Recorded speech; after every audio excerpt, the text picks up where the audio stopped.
So today we're going to be firing these 303 British rounds I've did up, loaded with 42 grains of H110, and yes, I actually did do that. People on the forums do not advise doing that.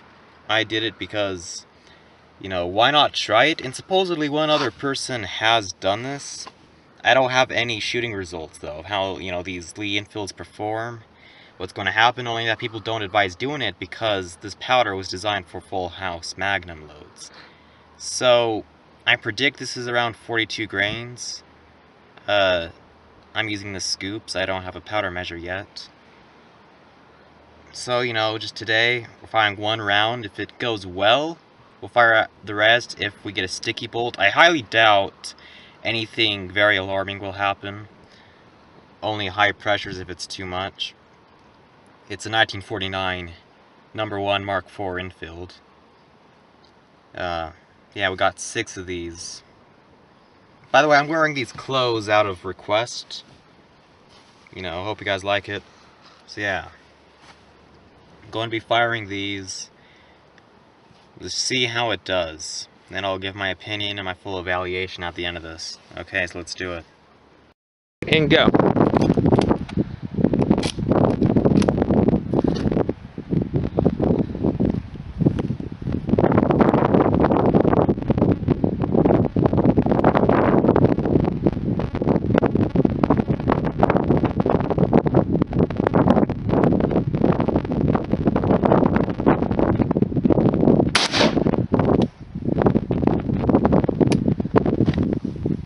So,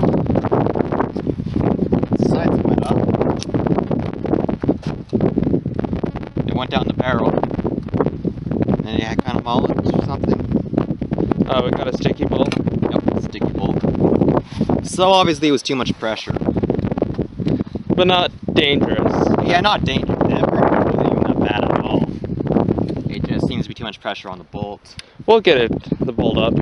Yeah, we will. In time. In time. Or I guess I'm here editing the video, so might as well offer some explanation.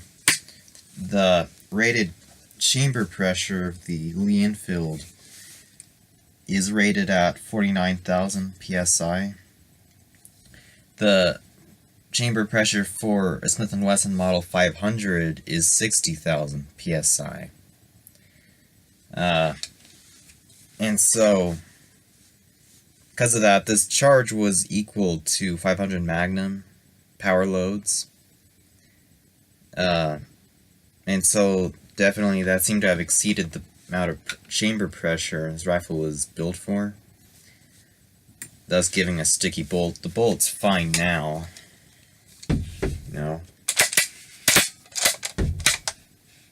Stupid door. Anyway.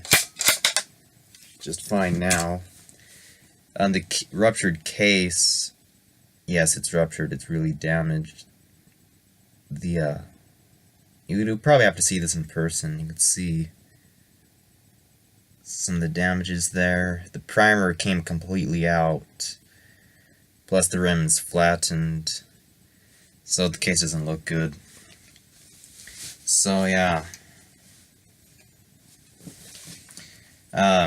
So pretty much all what happened was, with this, 42 grains of H110, it was just too much pressure for the chamber and the bolt to handle, and most notably the case. The recoil wasn't an issue. I, didn't notice any danger.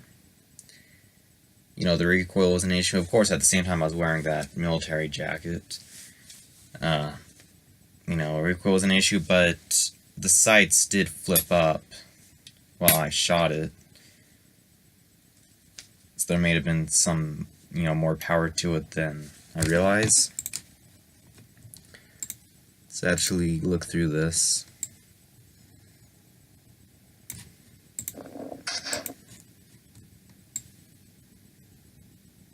Yeah, the sight just flips straight up as soon as I fire that. But anyway, so yeah, that's just the published result of that load.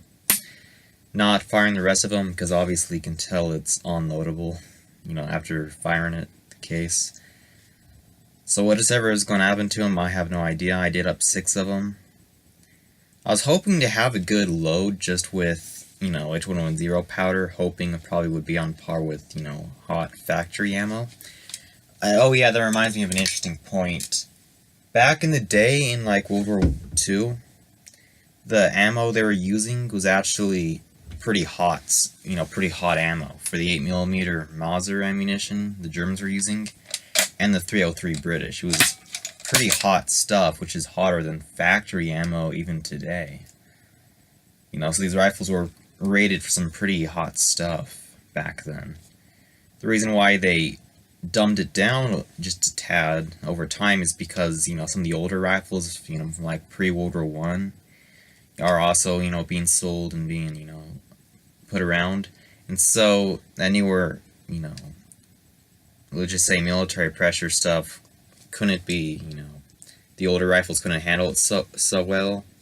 So for lawsuit reasons, you know, they, you know, modern companies don't load it as hot as they used to in like World War II, around that time period. But the US Army, during World War I, the 30-06 ammo, I actually have a round around here. There we go. The 30-06 ammo the Americans were using during World War I was pretty hot stuff. In a bolt-action rifle, you know, that we were using at that time, it wasn't an issue, using, you know, overly hot ammo. But when we switched to the M1 Garand during World War II, or a little bit before World War II, obviously hot 30-06 ammo was an issue in that semi-automatic action, and so they had to, you know, lower down the 30-06 loads, kind of, you know, underpower it, not underpower, but, you know, lower the load down a little bit. So the M1 ammo, which is what the older 30-06 they were using was called, they tried using it up as much as they could. Then the M2 30-06 ammo became the standard throughout the war. So that's the story of that. So yeah, I just thought I would throw that in there. Would I recommend using H110? Hell no. It's for handguns only, and, you know, if you have that powder, don't use it for your rifles. I guess you could probably get away with it for some, but for military surpluses, just no.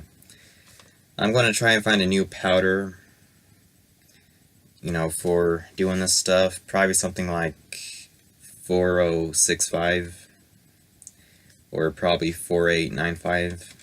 I've been looking around. So anyway,